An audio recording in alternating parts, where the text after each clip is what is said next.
We've been talking about real food for years, but recently that term has taken on a new meaning, and it's not always rooted in evidence.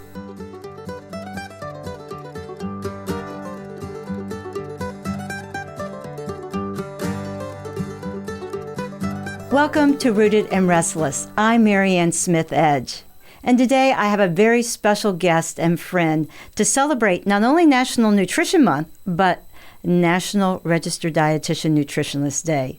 My friend, Dr. Keith Ayub. Keith is an associate clinical professor emeritus at the Albert Einstein School of Medicine in New York City. And Keith has led the clinic there for over 3 decades, specializing with children and adults in special needs and especially obesity. And the cool thing is he's been a media spokesperson for years, and I think you're everyone media's favorite, so it's only appropriate that I get to have you today on the podcast. So Keith, welcome. It's so great to have you, and let's talk about real food. I mean, we know what's out there, so you and I have talked about real food. So what do you think of the current chatter? It kind of symbolizes how much confusion there is out there. Because when, we said, just eat real food. It's like, I wanted, when let's face it, we're talking about Robert F. Kennedy, our Secretary of Health and Human Services. He sort of assumes that everybody knows everything, and it's just eat real food.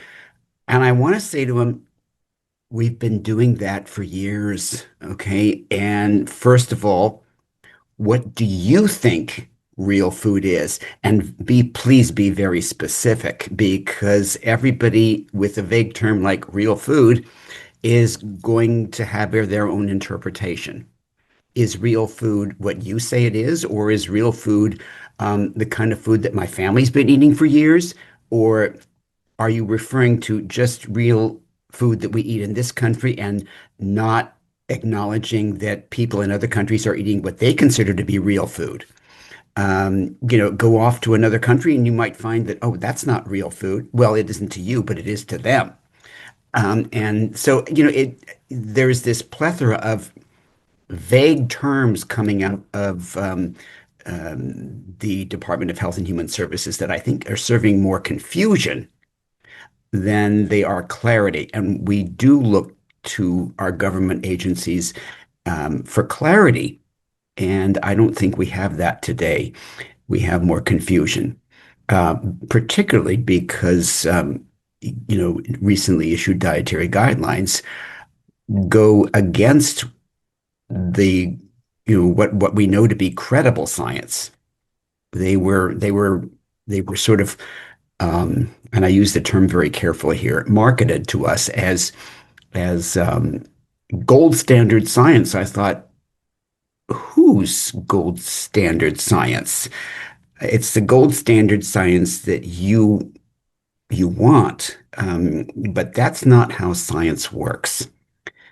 Science doesn't always give us what we want. It gives us what's there.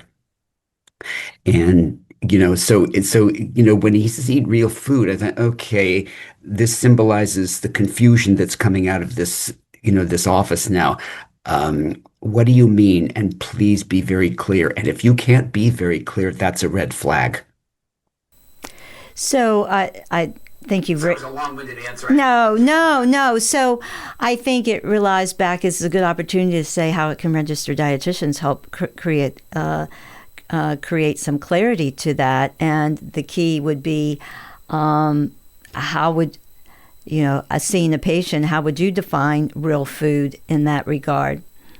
That's such a good question. And I'm glad you mentioned registered dietitians, because an example of the difference here is that as registered dietitians, we have to follow a professional code of ethics. And that means that we make recommendations that are evidence-based. They are based on credible, sound science. Not the science that we necessarily like. It may not even agree with our personal philosophy. but it's what the science says. Now, how we interpret that or how you want to practice that as a consumer is up to you. But it's our professional obligation to give the most credible evidence on the total body of evidence that's credible. And what I would consider real food is, first of all, what are your needs? And look at what a person's needs are. And then also, how realistic is it for them to obtain the foods that they need? And that's going to take into account things like what do they have access to? What can they afford? So if somebody is saying, well, eat real food, well, this is the real food that I can afford, and this is the real food that makes sense for my family and for my lifestyle. And sometimes that might be convenience foods, but that doesn't mean that they're unhealthy necessarily. It just means they're more convenient. And, the idea of, well, the elephant in the room in this seems to be ultra processed foods. Or actually, they were never mentioned in the dietary guidelines, which registered dietitians I know picked up on this. They said, they didn't say ultra processed, they said highly processed foods. Again, another vague term. And when registered dietitians get asked what are highly processed foods, they will probably have a different answer than our administration might. But again, there is no formal definition of even ultra processed foods. So when we start making recommendations before we have clarity, that just breeds more confusion. And it makes it harder on registered dietitians to get accurate advice when it's contraindicated in much of the media. Well, and Keith, I think you bring up a really good point here is that too many times lately, I think how we quantify or classify food really is somewhat of a class system, perhaps to say, is that we want to demonize our choices or even create guilt. And I'm curious, in the years that you've worked in practice, I'm sure, like I have at times, been questioned, well, is it okay if I eat X? Because they're feeling guilty because it's like, I can't afford, all this whole food or some of these items. How do you respond to that to give people at least confidence that, they have options? That, Miriam, thank you for asking that because I was hoping we could get to talk to that. Because I don't think there's a registered dietitian who has ever practiced who doesn't get the question from people, is it okay if I eat XYZ? And it might be a convenience food they're asking about. It might be an indulgence food, and I've always felt that there's no food that should be verboten, and just completely prohibited. Um, you have to take into account what somebody's needs are, what somebody's likes are, and how realistic is it for them to comply with what is recommended. And when they say when they ask me, is it okay if I eat this? I said, yes. It's not a matter of yes or no. It's a matter of how much and how often. So it's really about how much and how often. Because if I told somebody you should never ever eat that food, to me, that is a red flag for junk science. Okay. That's extremism. It can be elitism. I remember, well, I'm all for eating fresh fruits and vegetables. I am a big fan. I am an advisor to the International Fresh Produce Association, so I'm a produce nerd. However, I also grew up in a family that had a budget, and sometimes fresh wasn't going to happen. Is it okay if are canned fruits and vegetables? Okay, yes, they are. So, they and they're often more convenient. And, when people live in food deserts or, areas of the country where it might take them 30 minutes to get to the store and it's the middle of winter, no, you absolutely have canned fruits and vegetables. It's the way it is. It's also 100 years ago, um, how people preserved stuff, when they didn't have, fresh available all year long, much in much of the ways that we do now. So canned fruits and vegetables, fine. Frozen is fine. Dried is fine. I always say when it comes to fruits and vegetables, the best ones are the ones you're going to eat. Because we talk about what's nutritious and what's not, and I just say, stop. Nothing's nutritious until you eat it. And until it gets past the mouth, it is food, but it's not necessarily nutrition. And it only becomes nutrition when we eat it. And that means sometimes we always hear that sort of probably overused expression, meet people where they are. Um, I've had to do that. I work with a low-income population. It's unrealistic for me to expect them to go out and buy orange peppers. It just isn't. As part of what I've done for the last, 3 decades plus, is go out into the neighborhoods where my patients live, look at what's available for them. Where are they realistically going to shop? And then actually I can advise them and say, look, I know where your neighborhood is. I said, and in addition to that, you've got a couple of fruit and vegetable stands there. That's where you want to go there. And I'd often say, bring your kids. You want them to get them to eat more fruits and vegetables, which they all need to do. The idea of meeting people where they are is part of what registered dietitians have to do in order to become effective. So it's not just a matter of dispensing nutrition information, even dispensing evidence-based nutrition information. It's a matter of doing that, but also what we have to do is motivate people to make those kinds of changes.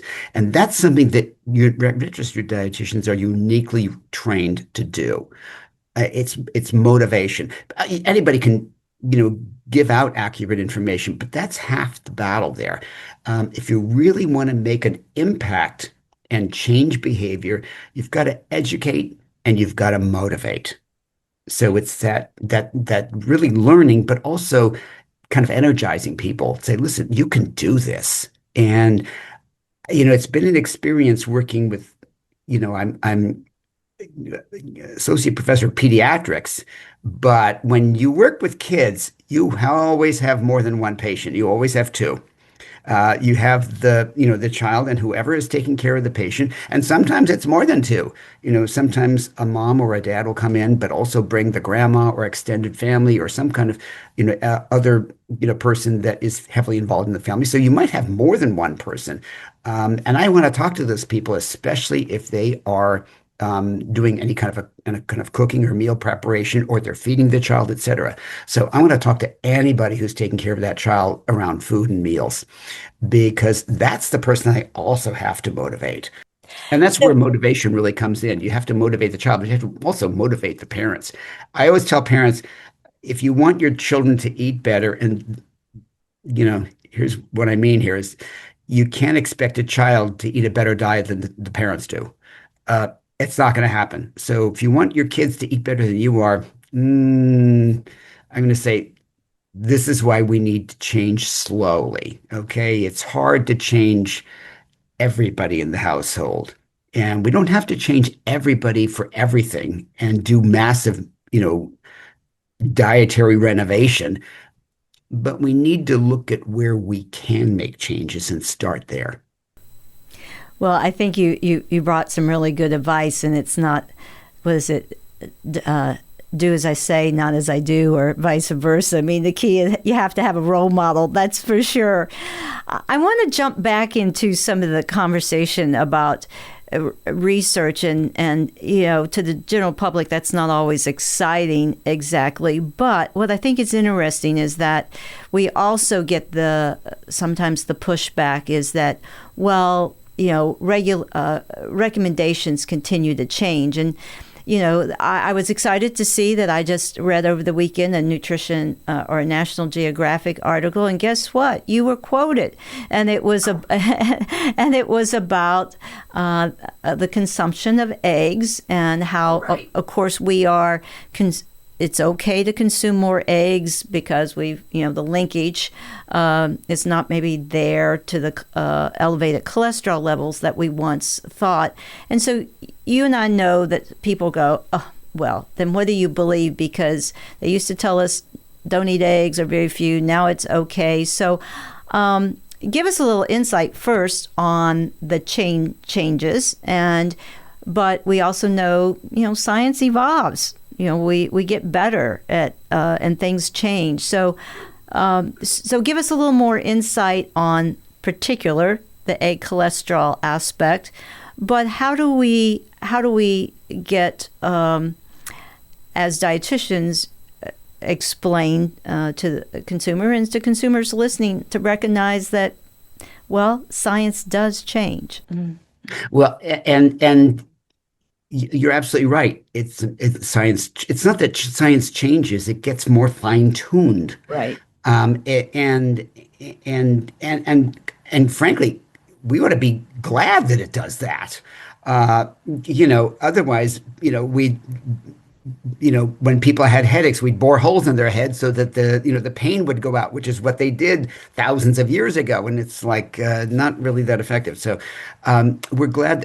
And nutrition is particularly dynamic because it's one of the things that keeps me motivated to stay involved, because it's fascinating to me that there's still so much. The more I learn, the more I know I need to learn. And when somebody asks me about the whole eggs and cholesterol thing, I don't know that a registered dietitian I ever met ever said, don't eat eggs.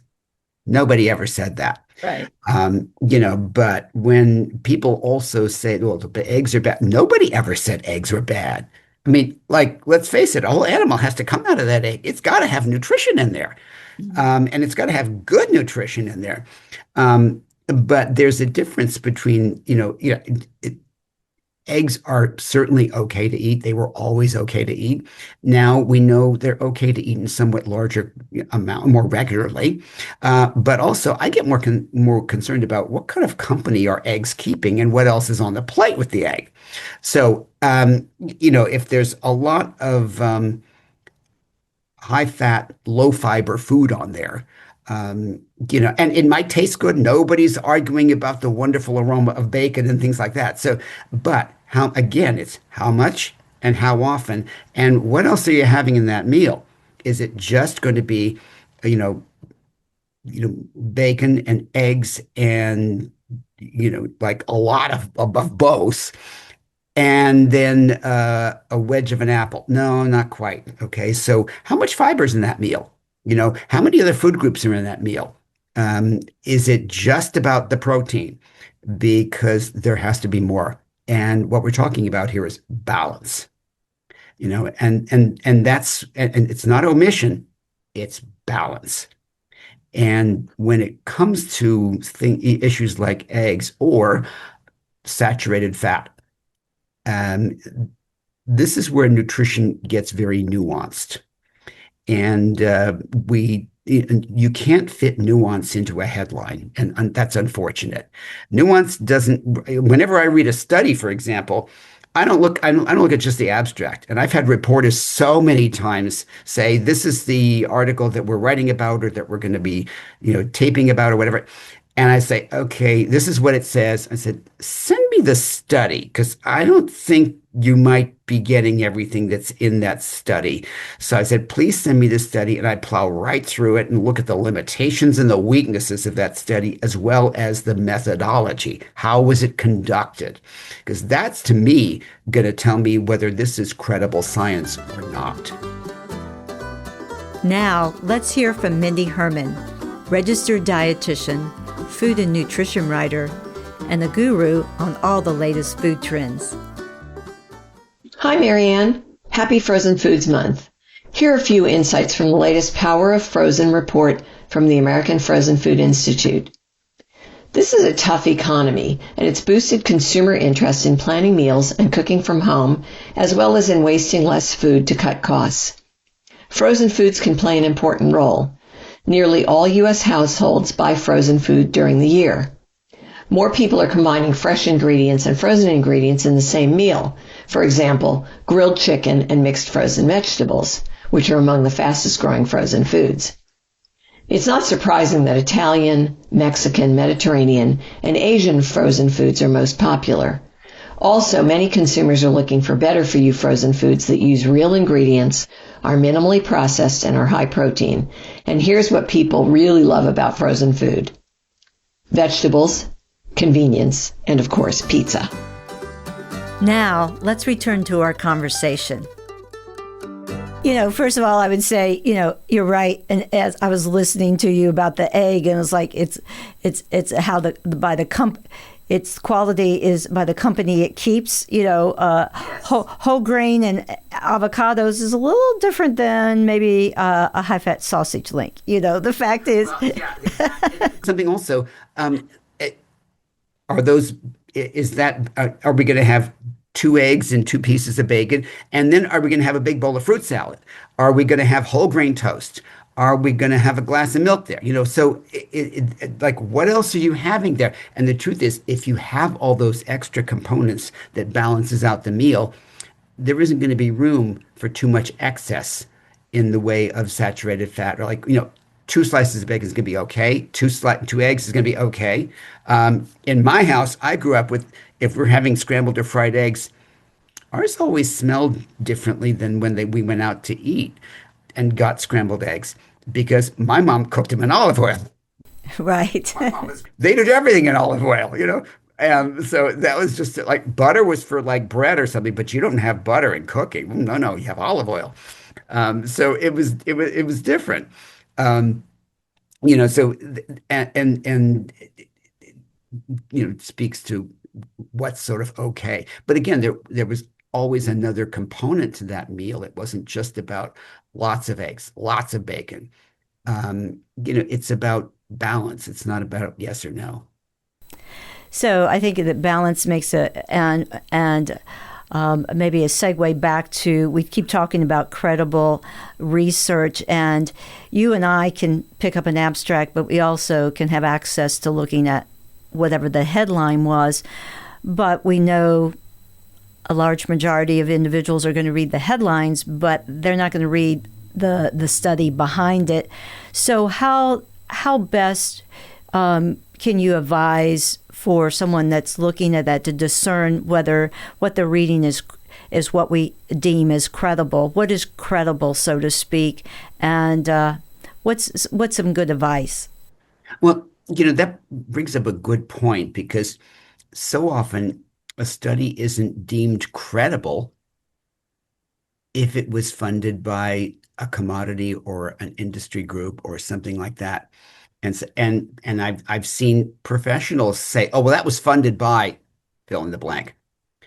And I thought, okay, you haven't read the study, you didn't look at the methodology, you didn't look at what the authors found specifically, or what the strengths of the study were, the weaknesses, but you didn't look at the methodology. That doesn't cut it with me.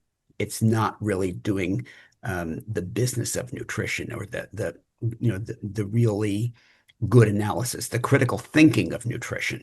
And that's what I think is lost there. As soon as they look at the funding source, they automatically dismiss it. Okay, as biased. I say, well, if you're saying that without even reading the study, I would say the bias is going on you. I said, because you've already made a judgment without even looking further. Okay, well, if it's just funded by industry, it doesn't make any sense.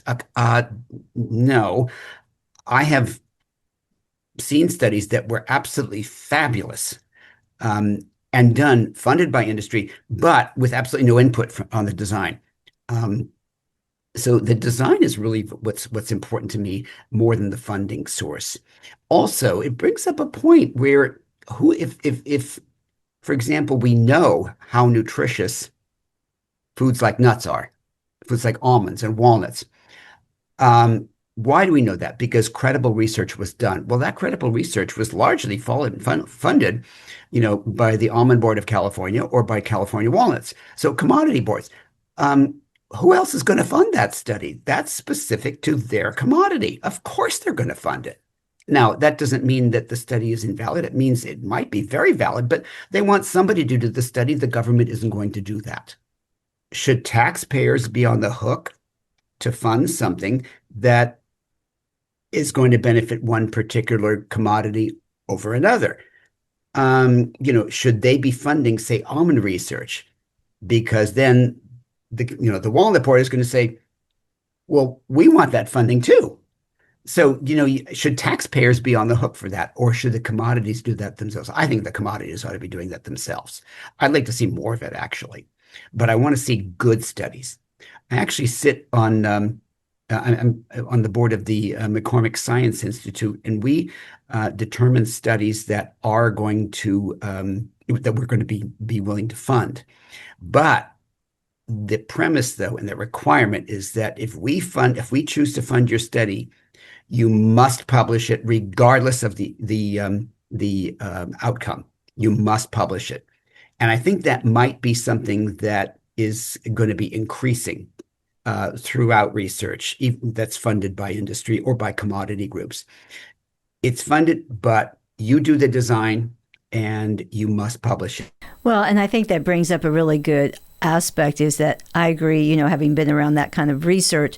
So, I mean, I think to the public to realize is that, it goes to universities and again, it's the design and making sure that you and I both know, and I don't want to continue go into detail, but the key is that a research with 10 subjects does not make something validated, so to speak. So, I mean, it's shed light aspect. What we know that we need to look at where if you're doing research and then I do the same research study, if it comes out the same information, then we're starting to see consensus, and starting to see that this can be this is valuable. Right. And, at the same time, a study that with 10 subjects may not be, have the power. At the same time, when you always read a study, because they were studied, well, they may be followed periodically over 30 years, but they were given a dietary history, or a dietary recall was taken, or a food frequency questionnaire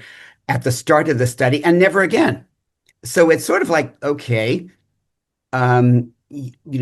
what happened in 30 years is being judged by what you ate 30 years ago for 2 days.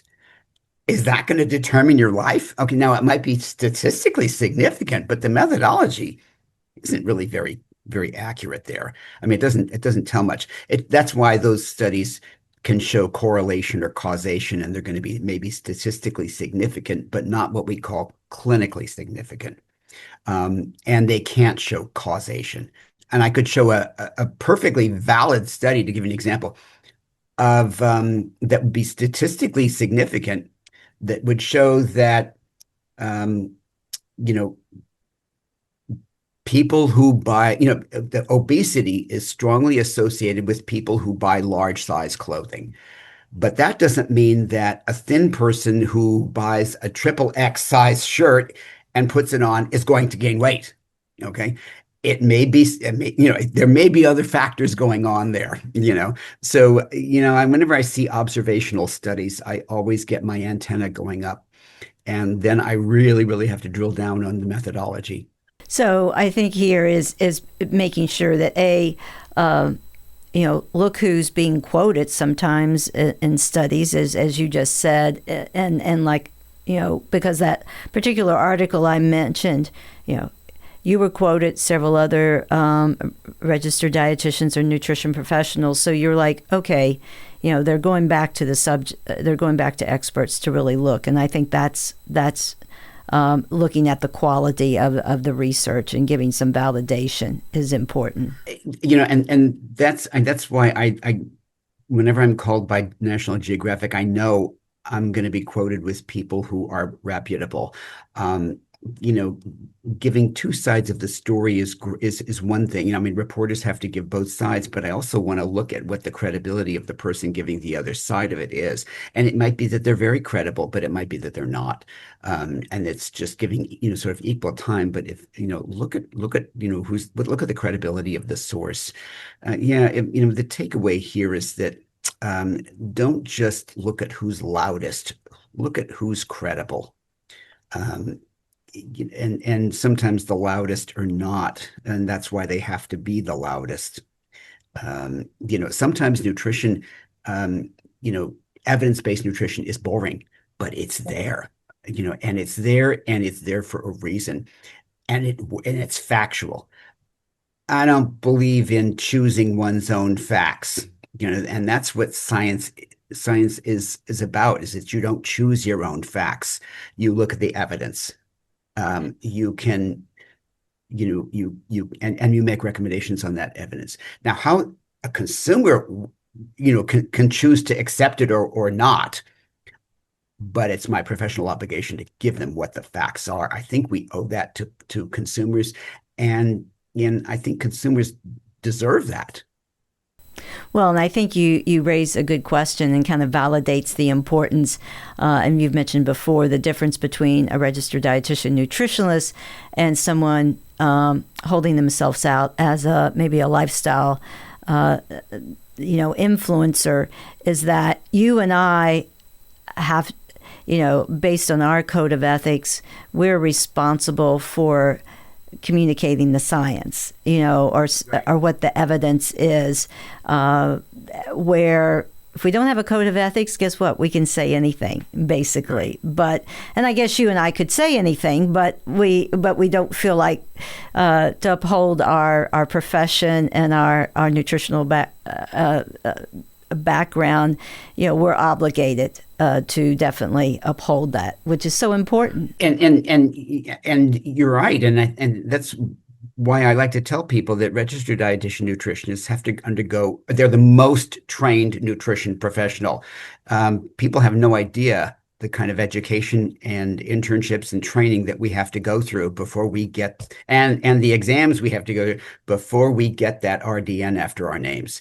And if people knew that, they would not be as willing to trust non-RDNs who are considering themselves, nutrition influencers or health influencers, or what we call certified nutrition practitioners, or some kind of what I call clothes cover before striking, school of nutrition that they get off of a matchbook. And I've seen sort of, certified nutrition counselors and all kinds of different credentials, and say, well, they got that credential in as little as 6 weeks sometimes. Or a nutrition coach. Can be good. It can be something that they got in 6 months, 6 weeks. Not anywhere close to having a master's degree, a year of internship, an exam, et cetera, and many years in the field. So, but that's sometimes perceived as the same thing or as credible. It's not even close. So I'm a big fan of my field, but also of registered dietitians and credible science. Incredible science. So we're going to, just as we wrap up on credible science, I mean, you're a New Yorker. So we have to talk a little bit about, one of the things I was thinking is that it's like you can't buy a decent bagel. There's a philosophy, you can't buy a decent bagel if you don't buy it from New York City. I mean, really? Is that really true? I would say that, and that said, in New York City, you can buy some lousy bagels. There are places to buy lousy bagels. And it's not something that was even invented really in New York. It was something that was brought really by Polish immigrants. It probably, got tweaked and evolved. I mean, now I've seen bagels that are just humongous. I would say collectively, New York has some really delicious bagels. They do. You can find them elsewhere in the country, though. And they, just like San Francisco sourdough has its own flavor because of the spores in the air and things like that. New York seems to, with the water that they have to boil the bagels in, that's considered one of the reasons that New York bagels taste as good if they're homemade. But there's a lot of good food in New York, great bagels. So I'm a fan there. I also say people think nutritionists are all about being, food police. We're foodies too. We like food, and I always said I wouldn't put anybody on a diet that would not allow them to have an ounce of chocolate at the end of the day if that's what they like. Personally, I like dark chocolate.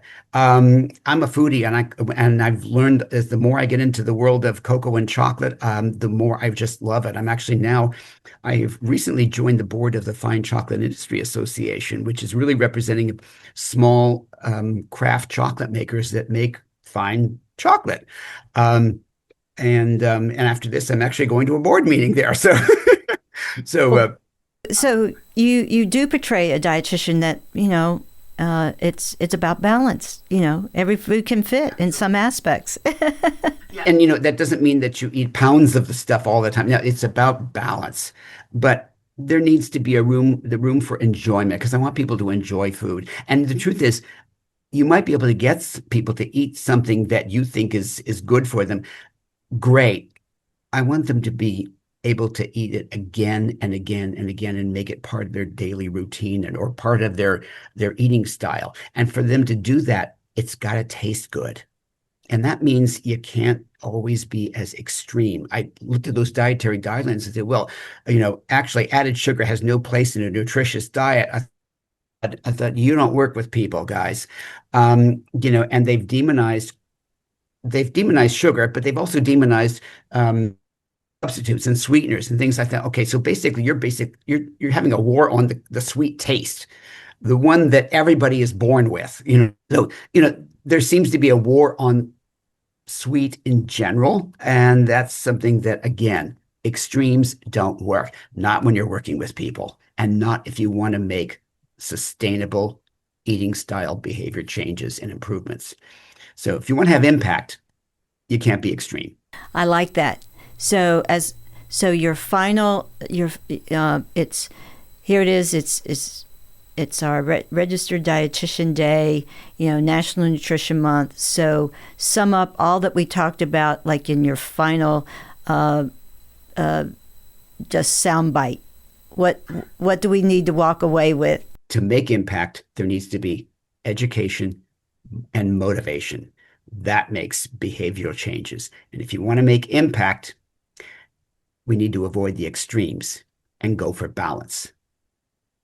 And know that it's not about yes or no. It's about a balance of what we know we need and what we know we don't want to live without.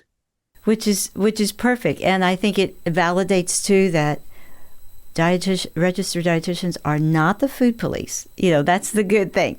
I think, Keith, you have definitely talked about the enjoyment, and as with others, it's about enjoying food, but also, real food is real to, there's a lot of different foods to look about real, but the key is that it's only real if it's available, accessible, and affordable. And as you said, it's not nutritious unless you eat it. Right. And it's got to taste good. It's got to taste good, or else people they might eat it once. They're not going to eat it again and again. That's it. One thing I do think that New York does does really well is their apples. The apples they grow here are absolutely phenomenal at the farmer's market, because we get so many different varieties that are just not commercially available everywhere. So yeah, I hit the farmer's market and I just love the apples in New York. So yeah, that's a big, those I think are really incredible. Well, thank you, Keith, for all your wise, as always, advice and insights on nutrition in general, and as well as insights on how to discern research. Because after all, here's to our health, and good health comes with good food. So, thank you very much. Thank you for having me, and thank you of the hot topics of today. Thank you so much, Keith. As Keith and I discuss, nutrition information is everywhere. And the good news, it does hit the headlines. Bad news, what you read is not always maybe based on evidence and credible science. So how do you distinguish between the two? First, the key is to really look at what is being published. If it sounds too good to be true, it may be. But at the same time, remember, if a food is being demonized or also highlighted, look a little deeper. The key here is that it's really a combination of food that makes us healthier. Moderation can sound boring, but yet it still works. So here's to your health in March and beyond. And for good information, check out a registered dietitian, one who is credibly trained, and information is based on sound science and ethics. Thank you for listening, Rooted and Restless. It's all about digging deeper into the behind the scenes about food, agriculture, and nutrition, because after all, every food has a story, and sometimes it's not as simple as it seems.